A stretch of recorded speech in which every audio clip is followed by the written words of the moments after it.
You're listening to the Wholehearted Podcast, and I'm your host, Coen. I'm just coming back to, at the start of the podcast, you mentioned that you have always discovered you love to speak and to write. Have you always known that this is what you were meant to do?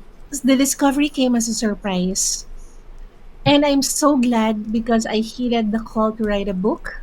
So, when I learned about money management already, and I really wanted to share what I learned to as many people as possible, I realized that money was such a sensitive issue. My friends did not want me to talk about money. And I had this burning desire to share the message, but no one wanted to listen to me. And I felt like the message would burst.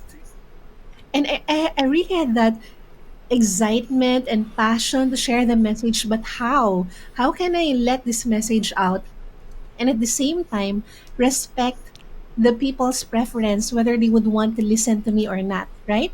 So that's when the idea of writing a book came to mind. And when the idea of writing a book came to mind, I felt so uncomfortable. I did not want to write a book because number one, I was not a writer. I was not good when it comes to writing. I was a math person growing up. I love math. I love numbers. I did not like anything that has to do with words because I was lazy to read and I had no talent in writing. Absolutely no talent in writing. And then number two, I hated writing. It was torture for me. But I felt like God was really telling me, Sha, write a book. It's not for you. So again, going back to service, right? You learned about this information. You know how important it is. Now I want you to be selfless and share the message.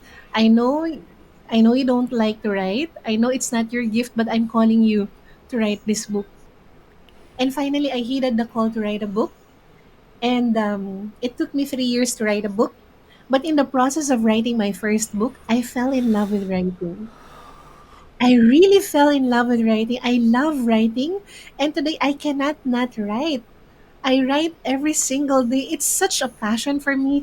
It's as it's um it's as fun as eating ice cream, as fun as eating chocolate, as fun as traveling, as fun as playing, even more fun than watching a good movie. I really, really love writing. Thanks for being part of this heartwarming conversation today. To the next episode, stay wholehearted.